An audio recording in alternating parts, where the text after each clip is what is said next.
Alright. Ayan. So kindly type 1 if nakikita nyo ang aking screen. Kita ba? Type 1 nga.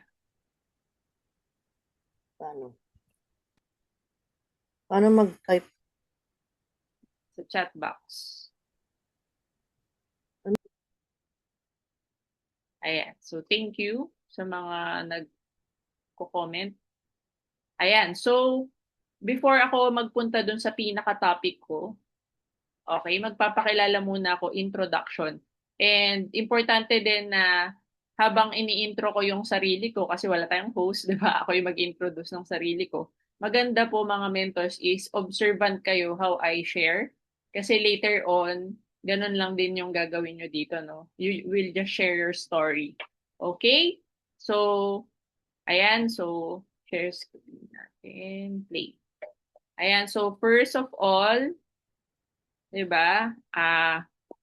Sino ba si Mentor Shane? Okay, so I'm Mentor Shane De Leon, one of the Emerald Elite Executives of IAM Worldwide and the founder of Dream Team. Okay, so we are under Team MVP. And ano po ba yung background ko po before po ko ma-introduce sa ganitong business? So I'm a licensed dentist by profession. I graduated from UP Manila and nag-top 2 tayo sa May 2013 dentistry board exam.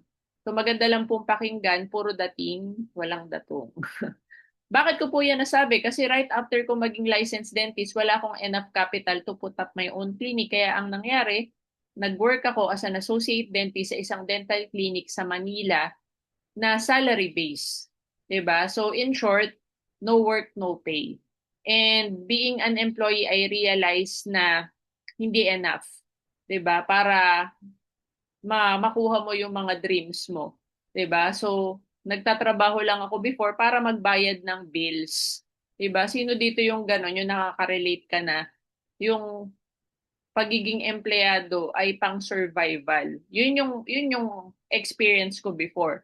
And I realized na kung iyon lang yung gagawin ko, wala akong idadagdag, walang madadagdag sa akin, 'di ba? So sabi nga kung wala tayong babaguhin, 'di ba? Walang magbabago sa takbo ng buhay natin. Kaya nag-pray ako kay Lord ng isang opportunity na pwedeng magpabago ng buhay ko at talagang pwede kong matupad yung mga dreams ko.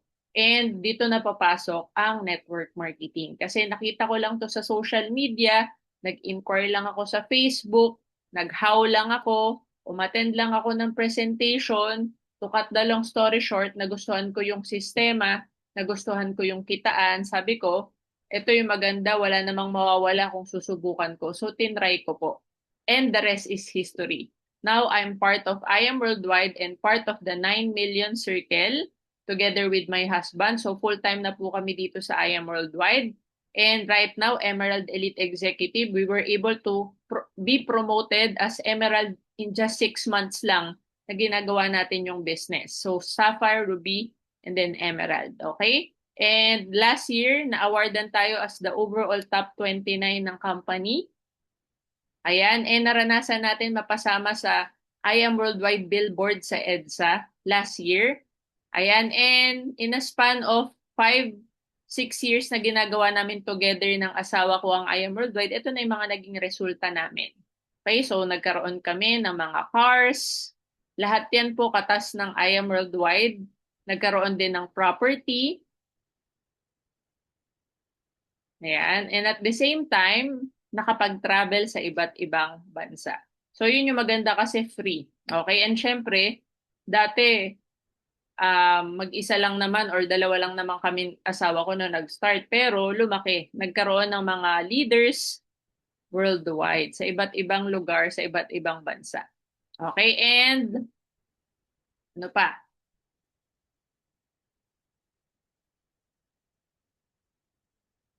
Ayan. So, hindi lang kami yung nagkaresulta dito, pati yung mga taong naniwala at nagtiwala sa amin dito sa IAM Worldwide, natulungan din po namin.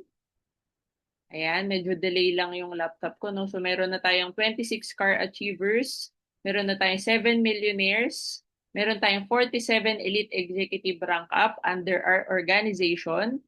And I'm sure kayo na ang next. Kayong mga nakikinig ngayon dito sa Zoom. Okay, so our topic for tonight is why network marketing. Okay, so importante kasi sa negosyo natin yung why eh. 'Di ba? Kasi pag wala tayong enough reason why sa ginagawa natin, 'di ba? Mahihirapan tayong gawin ito. 'Di ba? Sabi nga when the why is clear, the how is easy.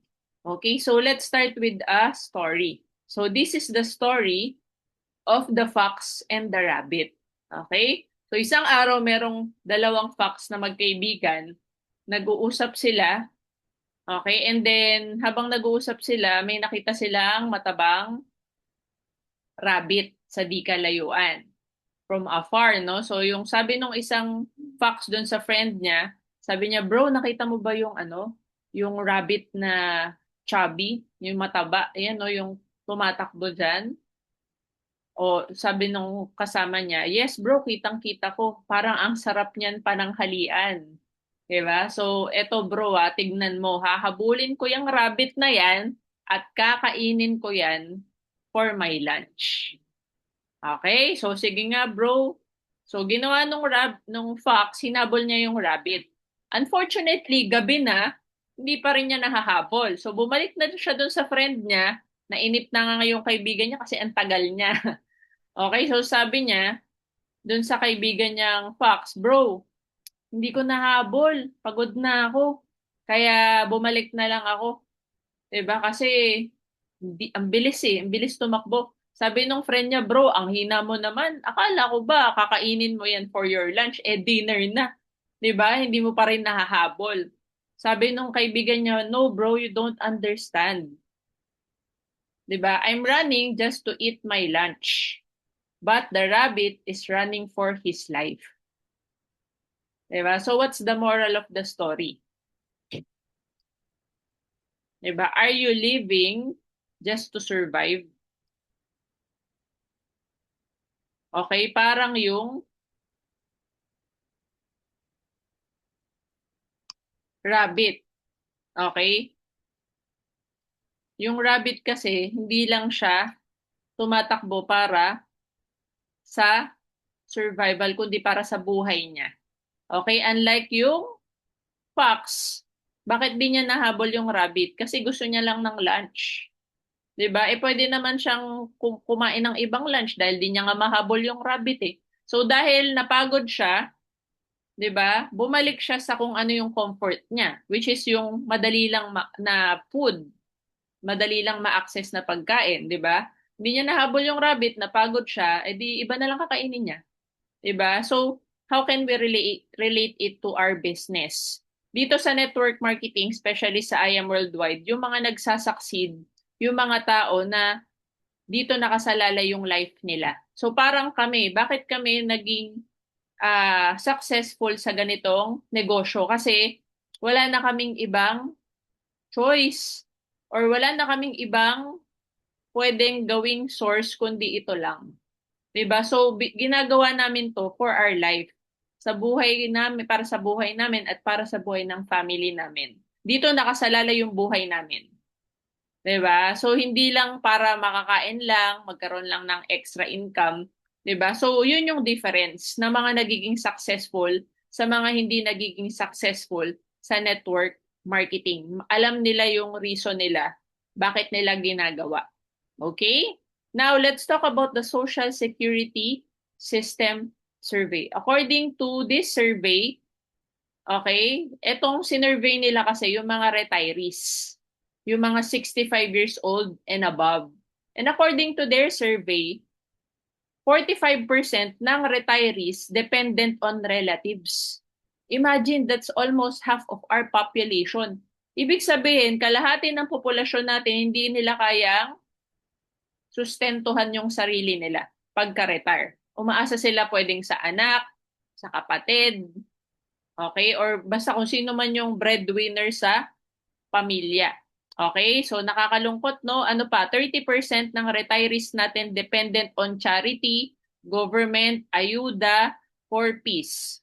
'Di ba? So nakakalungkot kasi, 'di ba? Yan ang realidad, no? Majority ng mga tao hindi nila kayang i-sustain yung sarili nila after retirement. And 23% are still working. Ito, mas saludo nga ako sa mga ganito eh. Kahit retired na, 65 years old, gumagawa pa rin ng way para kumita ng pera. Okay? And only 2% are financially independent. 'Di ba? So, nung nakita ko tong survey na to, nagkaroon ako ng realization sa sarili ko na kailangan dumating yung time na mapasama ako sa 2%. Ayokong dumating yung panahon na retired ako pero kailangan ko pang umasa sa iba. 'Di ba? Gusto ko pag nag-retire ako, kaya kong masustain yung lifestyle ko.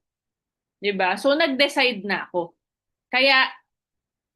Kaya din ako nag-focus sa pagnenegosyo instead of sa pagiging empleyado. Kasi I know na sa pagiging empleyado, no work, no pay. Pag nag-retire ako, wala nang papasok na pera. Unlike pag meron akong business na may sistema na pwede mag-produce ng residual income, kahit retired na ako, may pumapasok na income. Okay? Now, let's talk about the classification of countries and how can we relate it to network marketing. First, let's talk about the underdeveloped countries. In underdeveloped countries, poverty is rampant. So dito, lahat ng tao, survival mode. Lahat ng mga tao dito, yung goal lang nila, makakain 3 beses sa isang araw. 'Di ba? Alam nyo yon, yung ganong mindset, yung hindi pa rich mindset or walang growth mindset, yung sakto lang. Yan ang mindset ng mga nasa underdeveloped countries. Ano pa? Konti lang ang white-collar workers. Lahat halos mga blue-collar workers. Walang masyadong professionals dito sa mga underdeveloped countries.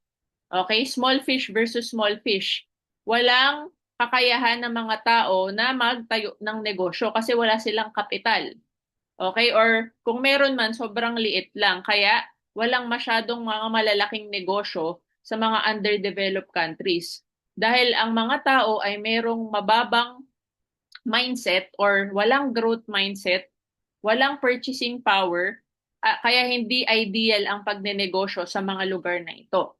Kaya naman, sa network marketing, hindi ideal sa underdeveloped countries. Now, ito yung pinakamahalagang kailangan nyo maintindihan, yung developing. Kasi ang Philippines, nasa developing country siya. Okay, so dito, the nation is still making progress. It requires huge amount of capital kapag gusto mong magnegosyo. So ano yung advantage natin dito sa I Am Worldwide? Kahit tayo ay nasa network marketing, okay, hindi tayo yung traditional business, kaya natin makipagsabayan sa mga big fish. Bakit? Kasi dito, very small lang yung capital pero malaki yung potential income. Yun ang kagandahan. Okay, yun yung advantage na nasa developing country tayo. Na kahit pa paano may purchasing power na yung mga tao dito. Kasi nga, may mga big fish na dito eh. Okay, pero dahil tayo, hindi naman natin kaya maglabas na malaking kapital, dyan papasok yung network marketing. Ang network marketing, mababa lang yung kapital, pero mataas yung kikitain mo. Okay? Pag ginawa mo siya ng tama. Okay, next, developed country.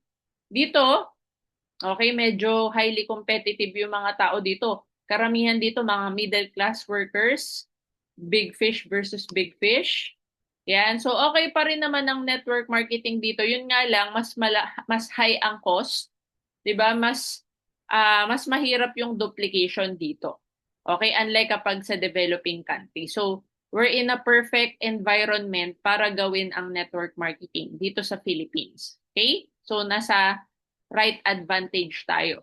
Next, let's talk about years in school and how can we relate it to network marketing.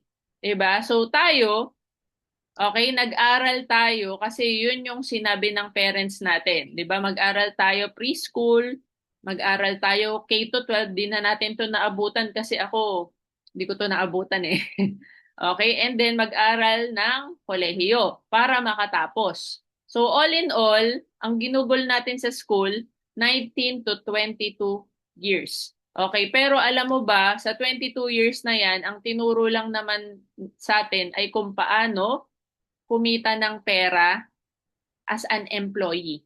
Walang tinuro sa school paano magkaroon ng income na passive. Walang tinuro sa school kung paano kumita ng residual income, yung kumikita ka ng wala kang ginagawa, 'di ba? Hindi tinuro ang pagbe-business. Tama mali. Ang tinuro sa school maging mabuting empleyado. 'Di ba? Kaya ang mga magulang natin sinabi sa atin, anak, mag-aral ka na mabuti para pag nakagraduate ka, makahanap ka na magandang trabaho. So bata pa lang tayo, may mindset na tayo na kailangan magtrabaho tayo. Pero walang nag-mindset sa atin na magnegosyo. Kaya sino ang mayayaman sa Pilipinas? Yung may negosyo or yung nag-eempleyado? Yung may negosyo. 'Di ba? So, we finished school to secure a job but didn't learn about financial literacy to attain real security. Financial illiteracy is the root of our financial struggle. Most people are professionally literate but financially illiterate. Diba? Kasi nga, hindi nga tinuro sa school yun. Ang sinabi lang sa school, mag-aral na mabuti para maging magaling na empleyado. Diba? So, kung ang retirement age ay 65 years old at 22 years yung ginugol natin sa school, that's 1/3 of our life. And 43 years, 2/3 ng buhay natin, binigay natin sa pagiging empleyado. 'Di ba? So, don't get me wrong, no, I'm not against employment, pero ito ang realidad na tumanda tayo, 'di ba? Pero at at the end of our working years, when we reach our retirement age, doon natin marirealize na wala naman talaga tayong naipundar, 'di ba? Parang nagtatrabaho lang tayo para lang magbayad ng bills, para lang makasurvive. Tama ba? So people work their lives for somebody and end up saving nothing when retirement period comes. Kaya nga majority ng population natin, ilan? 98% ay hindi financially independent. 'Di ba kanina sa SSS survey, 2% lang financially independent? Kasi nga, dahil dun sa tinuro sa atin na maging empleyado lang. Hindi naman tinuro paano magkaroon ng passive income. Tama? So, formal education will make you a living, self-education will make you a fortune. 'Di ba? So, it's about time i-embrace natin ang pagbi-business, ang pag-aaral ng entrepreneurship, 'di ba? So, ang best environment para pag-aralan ang entrepreneurship ay sa network marketing kasi libre lang naman ang trainings natin. Majority ng trainings natin ay online pa. Ma-access mo kahit anong oras, kahit kailan. 'Di ba? So dito, tinuturo sa'yo paano magkaroon ng passive income. Yun ang kagandahan sa network marketing. Okay? Sabi ni Robert Kiyosaki, the main reason people struggle financially is because they have spent years in school but learned nothing about money. The result is that people learn to work for money but never learn to have money work for them.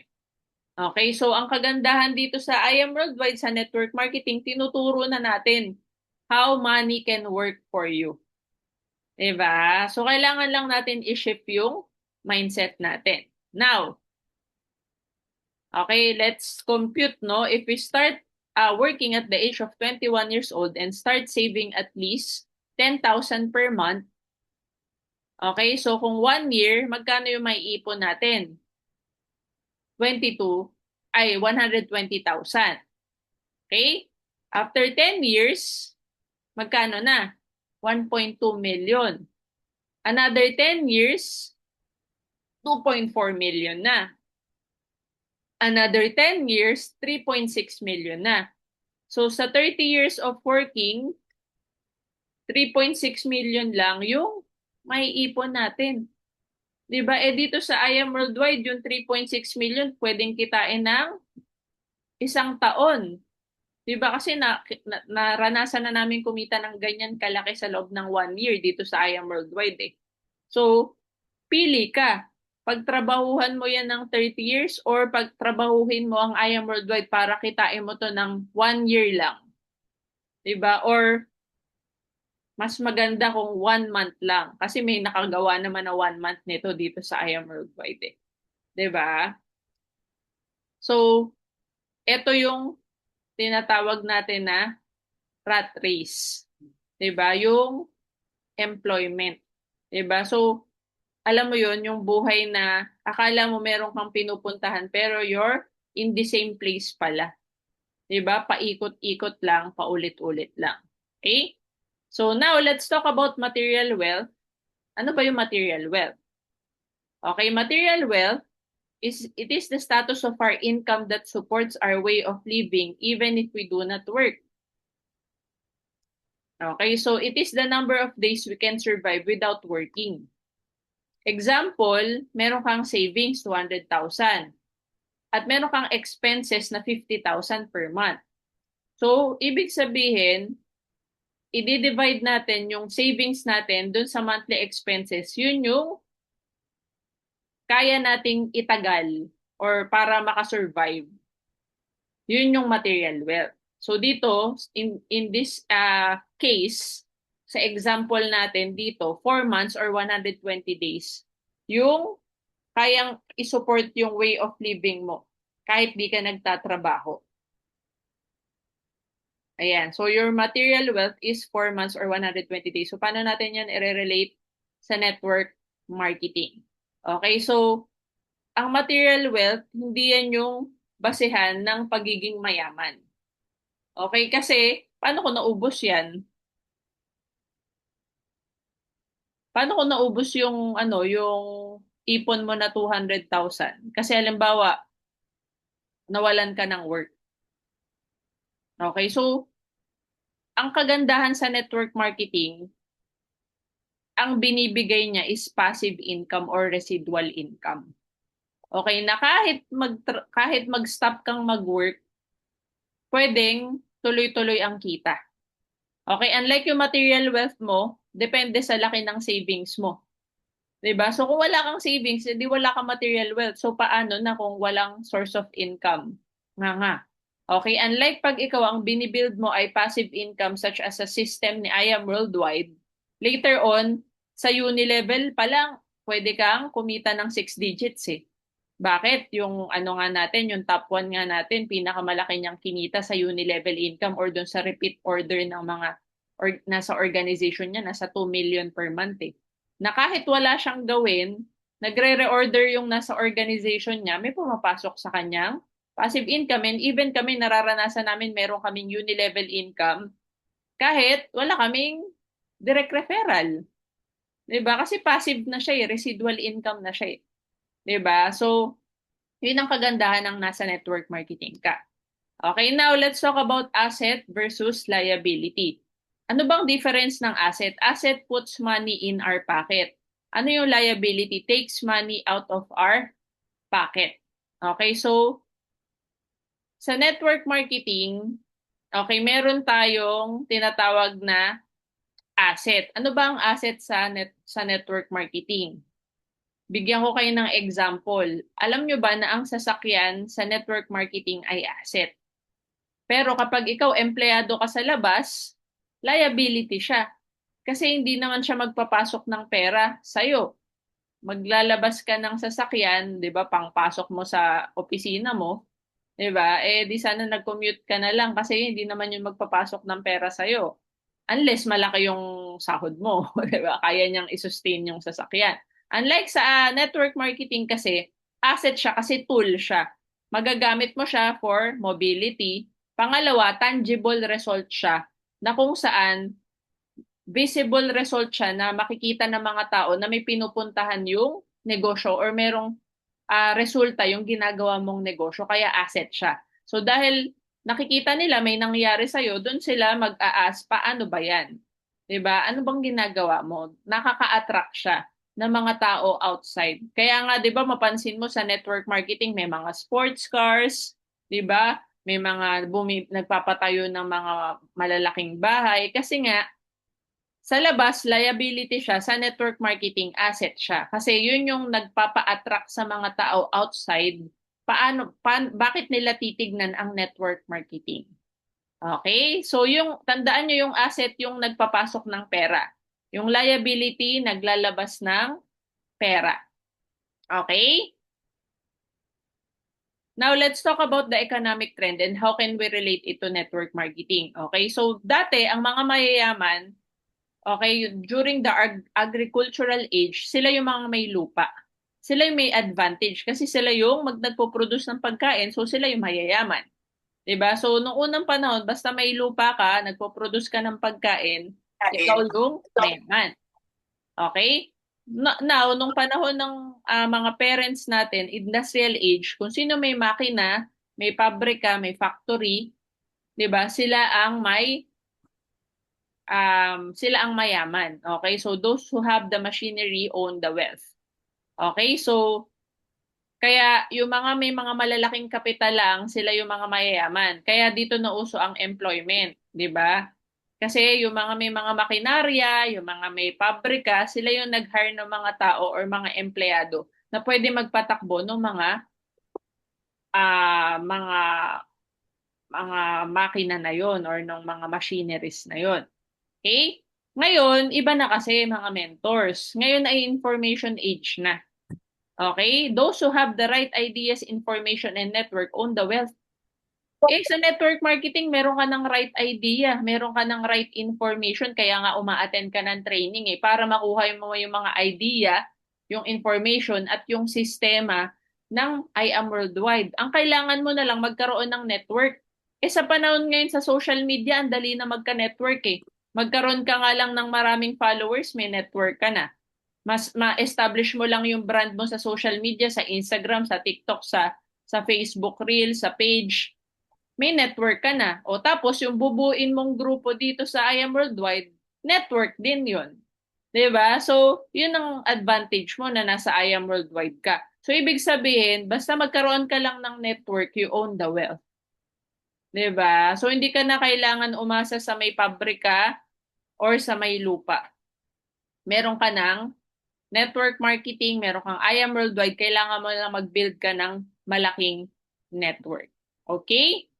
Next, let's talk about the cash flow quadrant na kung saan ito ay galing or based sa book ni Robert Kiyosaki na cash flow quadrant na tinuturo niya yung 4 types ng mga tao na kumikita ng pera or 4 ways na nagpo-produce ng income. Okay, so ESBI. So ano ba yan?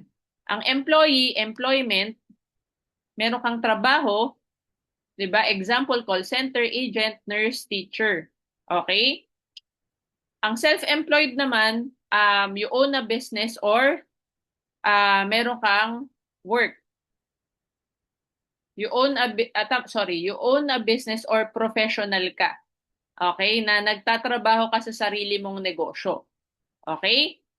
Or pwedeng small business na ikaw din yung nagpapatakbo. Doctor, lawyer, engineer. Okay, or pwede kang owner ka ng sari-sari store, food cart business, or nagdi-direct selling ka. Okay, so sa employment, no work, no pay. Ganon din naman sa pagiging self-employed. 'Di ba? May tinatawag tayo na singleness. Ibig sabihin, nakasalalay yung income mo sa sarili mong effort. Ganon din, no work, no pay din siya. So pag tumigil ka magtrabaho, walang income. Okay? Sa business quadrant naman, you own a system. Okay, meron kang negosyo na may sistema na kayang mag-produce ng passive income. So example, fast food, marami kang empleyado na kahit wala ka dun sa mismong fast food mo, nagge-generate ng income. Ano pa? House for rent. Wala ka mismo dun pero nagge-generate ng pera. Okay? So dito maganda, pwede nating i-apply yung duplication. Multiplying yourself with other people or dun sa system. Okay? So dito magagamit natin yung law of leverage. Ito yung sikreto kung bakit yung mayaman, yung mga mayayaman, yung batas ng pagpaparami. 'Di ba? Multiplying yourself with the help of other people. Okay? So yan ang kagandahan. And at the same time, ito yung kagandahan din sa network marketing. Okay, small fish versus big fish. Dito kahit Sa traditional business kasi, talo ng mga malalaking negosyante yung mga maliliit na traditional business owners. Pero tayo sa network marketing, kahit mababa lang yung kapital na ilalabas natin, kaya nating makipagsabayan sa mga big fish. Okay? Next, investor, money works for you. Ito na yung kapag sobrang laki na ng kinikita mo sa business mo, pwede mo nang i-diversify yung income mo. Pwede mong ilagay sa mga investment instruments na pwedeng tumubo yung pera mo. Diba? Such as mutual funds, stocks, foreign exchange, bili ka ng gold. Diba? Kumbaga, pinapatubo mo na yung pera mo. Diba? Sa mga investments. Okay? So, living on interest. Okay, now let's talk about dreams. Okay, so sample ng dream nating lahat magkaroon ng bahay. Tama. O yan, si Mentor May, nagawa niya na yan sa I Am Worldwide. So let's say 25 million yung bahay na gusto natin. Okay, ano pa? Mga sasakyan. Okay, sila Mentor May, Mentor Peach, dami na nilang sasakyan na nakuha sa I Am Worldwide. Sabihin natin 15 million. Okay, now, ano pa? Travel around the world. Sabihin na natin ang budget natin sa travel, 10 million. Ano pa? Savings. Sabihin natin ang gusto nating savings, 50 million sa bank. So, a total of 100 million. Sa labas, imposible. Imposibleng magkaroon ka niyan unless may nagpapadala sa'yo ng maleta. Okay, just kidding. Ibig sabihin ko lang, sa pagiging empleyado, kailangan mo mamatay mabuhay ng ilang beses para kumita ng ganyan. 'Di ba? Pero sa network marketing, nagawa na 'yan eh. 'Di ba? Sa traditional business, yes, pwede mo rin 'yan makuha. Pero syempre, traditional business, it involves big capital. Dito, for a very low capital lang, pwede kang kumita ng ganito kalaki, pwede mo makuha tong mga nandito sa picture na to. In fact, right now, yung top 1 natin, nasa 200 million na yung kinita niya. Kaya naman nakapagpatayo na siya ng bahay, may mga sasakyan siya, may malaki siyang ipon, at nakapag-travel siya sa iba't ibang bansa. Alright? So, let's talk about network marketing na. Okay? So, alam nyo ba na si Robert Kiyosaki at si Donald Trump, nire-recommend nila ang network marketing. In fact, may libro sila na sinulat na why we recommend network marketing. There are many benefits the network marketing industry offers those who wants more from their lives. Okay, so what is MLM or multi-level marketing? Okay, so network marketing is a business model where the distributors are compensated in both selling the products and the business opportunity. Mga mentors, ito tatandaan nyo, dalawa yung binebenta natin. Produkto at yung business opportunity. 'Di ba? Parehas tayong binabayaran pag minamarket natin 'yan. Kaya 'wag nating kakalimutan yung hope. 'Di ba? Kaya nga kapag ikaw nasa I Am Worldwide ka, agent of hope ka. Ang sinishare mo, health, opportunity, prosperity for everyone. Okay? Now, let's talk about the kinds of business system. So, may iba-ibang klase ng negosyo. Meron tayong tinatawag na conventional or traditional business na kung saan, ito yung mga example, groceries, computer shop, salon. Na kung saan kailangan mo ng big capital para kumita ka ng malaki. Okay? Next naman is yung tinatawag nating franchising, like fast food, McDonald's, Jollibee, convenience store, 7-Eleven, or milk tea house. 'Di ba? So ito yung may mga ready-made na mga sistema na bibilin mo na lang yung sistema. Pero ang laki pa rin ng ilalabas mo. And we also have network marketing na kung saan ang liit lang ng kapital mo pero yung sistema pwede mag-produce ng passive income katulad ng conventional or franchising business. Yun ang kagandahan. Okay, so now, bakit nga ba sa network marketing ang laki ng kitaan? Kahit maliit lang ang kapital.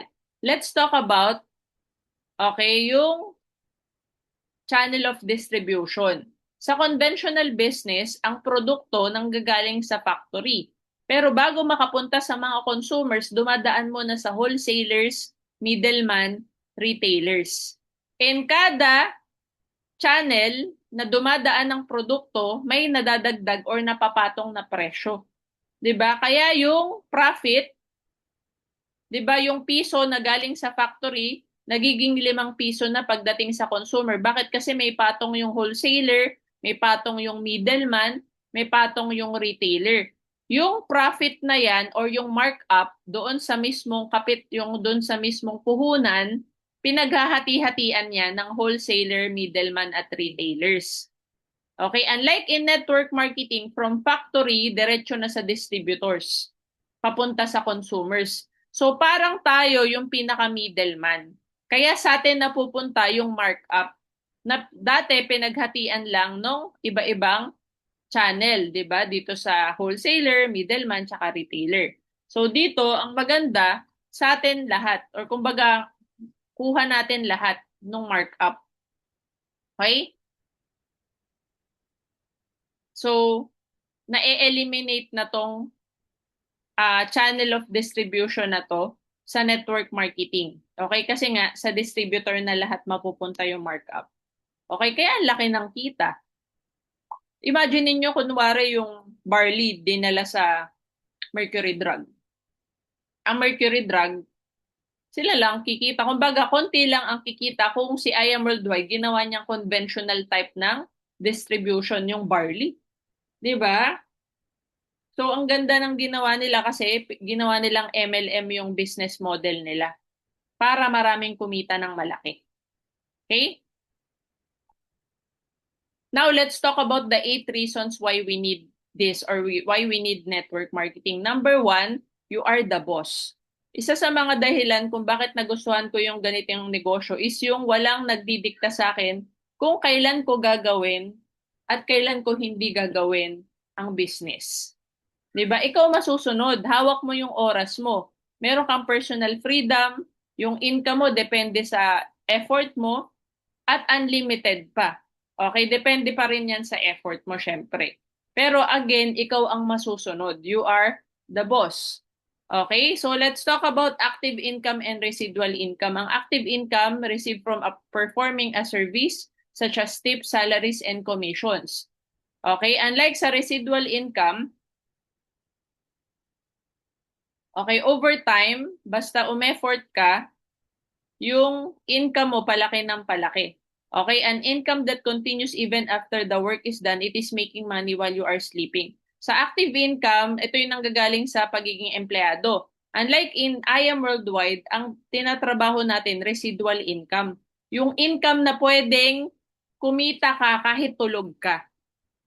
Yan, mentor, ang kailangan mo maintindihan kapag ginagawa mo ang I Am Worldwide. Kaya nga dito, kailangan makabuild ka ng organization mo. Magkaroon ka ng mga downlines, magkaroon ka ng mga leaders na gagawin din yung business para later on, hindi na lang ikaw yung tumatrabaho. Marami ka na nasa ilalim mo na nagtatrabaho din.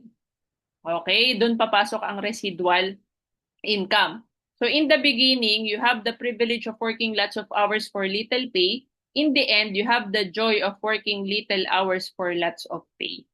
Diba? Basta na-build mo yung organization mo. Kaya sa simula dito, kailangan talaga magbigay ng oras, magbigay ng malaking effort.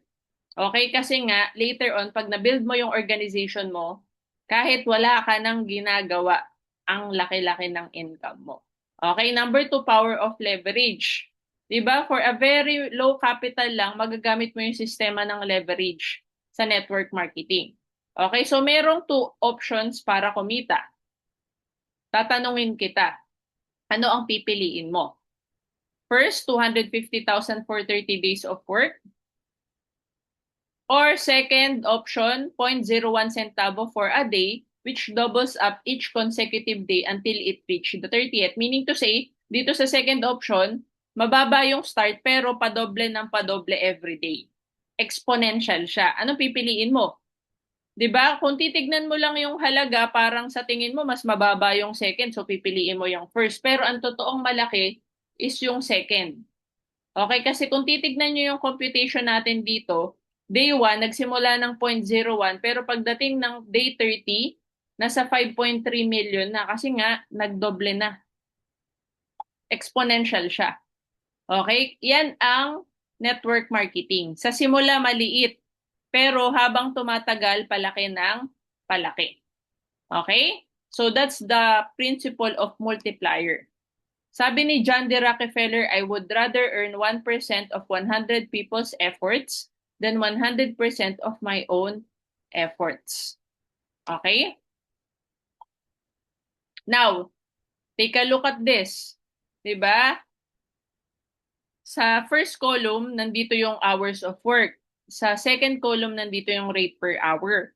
And sa third column, nandito yung income per day. Normally, ang isang empleyado, kaya lang, hanggang 12 hours lang yung kaya nating magtrabaho tayo sa isang araw. So, kaya lang nating kumita ng hanggang 600 per day. Pero kung titignan mo dito, merong 20 hours, 50 hours, hanggang 10,000 hours. Kung sa isang tao lang, imposible yan. Pero kung isa kang negosyante na may mga empleyado na nagbibigay ng ganyang karaming oras all at the same time, let's say meron kang 10,000 empleyado nagbibigay ng 8 hours, edi may 80,000 hours ka. 'Di ba? So yung income mo doon lalaki, doon ka male-leverage. 'Di ba? So yun ang kagandahan sa network marketing. Okay, kasi pwede ka dito ma-leverage. So sa traditional business, yung sinabi ko kanina, pag nag-hire ka ng maraming empleyado na nagtatrabaho para sa'yo, let's say 30,000, meron silang 8 hours per day, meron kang 240,000 hours per day. And let's say sa 240 hours, meron na generate na income na 10 pesos per hour, meron kang kita na 2.4 million per day. Okay, so scenario number 2, franchise business. Let's say meron kang 100 branches na nag-franchise ng negosyo mo. Sa kada kita ng franchise mo or nag-franchise sa'yo, may 5% royalty fee ka. So sabihin na natin na may 1 million income yung lahat, kada branch na nag-franchise sa'yo, may 5% ka doon. So may 50,000 royalty fee ka. So kung meron kang 100 franchisees, so 50,000 times 100, meron ka 5 million per month. Diba? That's the power of leverage. Diba? So, yun ang kagandahan kasi hindi naman natin kailangan maging negosyante na may maraming empleyado or mag-franchise. Sa network marketing, kailangan mo lang paramihin yung organization mo, 'di ba? Doon ka kikita ng malaki. So, duplication is the name of the game. Kaya nga kailangan maging marami kang downlines, tapos yung mga downlines mo, may maroon kang mahanap doon ng mga core leaders mo na pwede mong katuwang sa pagbuo ng malaking organization. Okay, number 3, saves time and money. Okay, so imagine sa network marketing, ang 7.2 million, pwedeng 3 taon lang. Pero sa employment, na kumikita ka ng 15,000 per month, 40 years mong pagtatrabahuhan. So anong mas maganda? Yung 7 million kinita mo ng 3 years o yung 7 million kinita mo ng 40 years? So in short, pag nasa network marketing ka, ang laki ng masisave mo na time and money. 'Di ba? Basta again, gagawin mo siya ng tama. 'Di ba? Imagine, ang laki ng masisave mo na oras. 'Di ba? Pag nasa business ka or nasa I Am Worldwide ka. Okay, next, number 4, copy business. Okay, so dito, importante, humble ka, teachable ka, willing to listen, willing to learn. Kasi nga dito, kailangan magaling ka lang kumopya ng mga successful. Pero humility is a must. Okay, kailangan marunong ka sumunod sa mentor, marunong kang kumopya ng process, 'di ba? At the same time, kailangan mindful ka rin sino yung kinokopya mo. Kaya nga importante, makinig ka sa mentor mo, sino ba yung mga dapat pakinggan, sino yung mga kailangan i-add sa Facebook, i-follow, para nang sa ganun, tama yung sinusundan mo. Kasi nga copy business siya eh. 'Di ba? So sa school, bawal mangopya. Sa network marketing, pwedeng mangopya. Okay, yun ang advantage kasi, copy business siya. Alam mo ba na sa traditional business, naggagayahan lang din sila. 'Di ba? Merong SM, may 7-Eleven, may Philippine Airlines. Si Gokong Wei, ginaya niya lang yan. 'Di ba? Nagtayo siya ng Robinsons, may Ministop na ngayon Uncle John's na, tapos may Cebu Pacific din siya. So, ibig sabihin, sa traditional business, naggagayahan lang din naman sila. Ganon din dito sa network marketing. Gagayahin mo lang yung mga successful. Ano ba ginagawa ng mga mentors na successful dito? Gagayahin ko lang din. Okay, next, number 5 is equal opportunity. Dito, Hindi importante kung anong background mo, anong tinapos mo. Dito, pantay-pantay. 'Di ba? Walang age limit, walang requirements. 'Di ba? Walang discrimination. All walks of life. Okay, imagine kahit ano ka pa. Kahit di ka nakatapos ng pag-aaral, okay, walang problema. Kasi nung nagpumasok ka naman dito sa I Am Worldwide, di naman tinignan yung transcript mo. 'Di ba? Wala namang hininging grades or hindi naman tinignan yung diploma mo. 'Di ba? Meron nga tayo dito truck driver eh. 'Di ba? Si Ismael. Meron dito estudyante nag-start. Meron din dito PWD.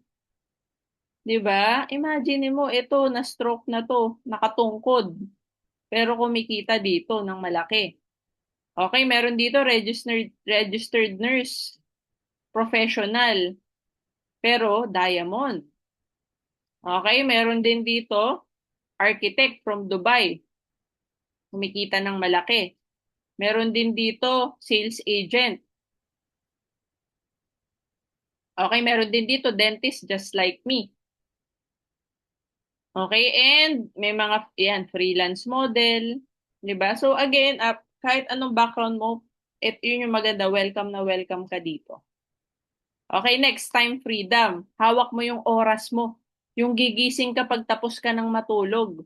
'Di ba? Ito yung importante sa lahat na na-enjoy ko sa network marketing, yung nakakasama ko yung pamilya ko. 'Di ba? Hindi ako limited sa oras na makasama ko sila. Kasi yun yung pinaka-importante para sa akin, no? Yung oras na nagugugol natin dun sa mga taong importante sa atin. 'Di ba? Ito yung ma-enjoy mo sa network marketing. Okay, so let me tell you a story about a father and a son. Okay, itong si father, yung dad, nagtatrabaho as mataas yung posisyon niya sa isang bangko. So, kumbaga, mabigat yung responsibility niya. So, isang araw, pagod na pagod siya galing sa work, umuwi siya, gusto niya na magpahinga. Yun nga lang yung anak niya, nag-aantay sa kanya, gusto makipaglaro. 'Di ba? Pinilit niya yung dad niya na makipaglaro sa kanya. Yun nga lang, yung daddy niya sabi niya, anak, okay lang ba next time na pagod na ako? Gusto ko na magpahinga. Okay, so hindi syempre hindi agad pumayag yung anak niya, 'di ba? Sinundan pa niya yung tatay niya papunta sa room. So sabi niya, Dad, sige na, laro tayo, play tayo kahit sandali lang. Pagod ako, anak, next time na lang. 'Di ba? Kasi galing ako sa work, 'di ba? Ilang hours ako nasa office, nag-overtime. So ang daming ginawa, pagod ako, gusto ko na matulog. Tapos um ang ginawa nung anak, tinanong niya na lang yung dad niya. Sabi niya, Dad, magkano ba yung sahod mo? Magkano ba yung sahod mo ng isang oras? Tapos, sabi nung daddy niya, ano ba namang tanong yan? Parang walang kwenta. 'Di ba? Anong sense ng mga tinatanong mo? So, napagtaasan niya ng boses yung anak niya, nagalit siya. Kasi feeling niya walang sense, ba't niya tinatanong yun? 'Di ba? So, yung anak niya, syempre nabigla, umiyak. Pumunta na lang sa room. Nagkulong. Ngayon, after some time na himasmasan yung daddy, na-realize niya na um, parang mali yung ginawa niya, na napagtaasan niya ng boses yung anak niya. So, ginawa niya, pinuntahan niya sa room yung anak niya. Okay, nag-sorry siya. So, sabi niya, anak, sorry napagtaasan kita ng boses. Sabi niya, Dad, okay lang yun. So, sabi nung dad niya, ano ba yung tinatanong mo, 'di ba? Bakit mo tinatanong yung kung magkano yung salary ko or yung sahod ko per hour? Sabi niya, basta dad. So, sabi nung daddy, 1,000 per hour yung sahod ko. Okay, sabi niya, Daddy, pwede ba akong humiram ng 500 pesos? 'Di ba? Bakit? So, ginawa niya, pumunta siya dun sa cabinet niya, may kinuha siya sa alkansya niya, may 500 pesos siya. So sabi niya, Dad, pwede ba akong hiramin yung 500 so I can buy 1 hour of your time? Di ba? Kasi bibilin niya yung 1 hour nung tatay niya, kaya niya tinatanong magkano yung oras niya per hour. So, di ba? Sobrang nakakalungkot kasi yan ang realidad lalo na kapag ikaw ay empleyado, wala kang oras sa pamilya or limited lang yung oras mo para sa family. Kasi ginugugol natin yung oras natin para kumita ng pera. So that's the sad reality. Pero ang advantage sa network marketing, hindi mo yan problema. Sobrang you have all the time kasi pwede mo nga gawin sa bahay yung IM eh. Di ba? Katulad ko, most of the times, nasa bahay lang ako, nasa online Zoom. More on Zoom meetings ako, more on online yung mga kausap ko. Di ba? So, masasabi ko marami akong oras para sa family. Okay? Number 7, financial freedom. Okay? So, dito, ang daming ways to earn, 13 ways. Di ba? May unilevel income, yung unilevel, may ULC, basta ang dami income, may binary, may sales match commission, may infinity commission, may check match commission, may wholesale package commission, may just for you bonus, may give you fair bonus. Grabe, sobrang daming ways to earn. And imagine, you can earn as much as this kasi nagawa na eh. 'Di ba? Ito sample 1 month income nung top 1 natin. Imagine, pwede ka kumita ng 2 million sa isang buwan. Okay, so we are not born just to pay bills and die. The idea is not to live forever but to create something that will. 'Di ba? So dito sa network marketing, ang maganda dito is yung binibuild natin is system na pwedeng mag-produce ng residual income. Okay, yung kahit tulog na tayo, kumikita tayo. Okay, and lastly, hope. Ito yung pinakamagandang, pinaka-fulfilling na part ng network marketing is to help other people earn. Yung nagkakaroon ka ng impact sa ibang tao, nakakatulong ka sa ibang tao. Okay, kasi yun naman yung purpose natin sa mundo, 'di ba? Hindi naman tayo nabuhay para sa sarili lang natin, 'di ba? Sabi nga, the measure of one's life is not its duration, but its donation. Yung ano ba yung naging ambag mo sa society? Ano bang naging ambag mo sa mga tao sa paligid mo? 'Di ba? So, yun ang kagandahan pag nasa network marketing ka kasi, 'di ba, you were able to change people's lives, nakakatulong ka sa ibang tao. Okay? So, ayan, tapos na po ang ating training. Di ba? So, marami ba kayong natutunan? Ayan, may bumitaw na, may isang nawala sa ating training, no? Siguro nawala ng internet. But I hope marami kayong natutunan sa ating training. Di ba? And Mentor Sofia, ikaw ba yan? I-rename kita. Okay, so kindly, ano na lang, no, kindly tell your leader, mentor Marites, na i-replay niya na lang yung na-miss out niya dito sa training natin. Okay, so pwede ba mag-request ng picture? Can you open your camera para makapag-picture taking tayo before we end?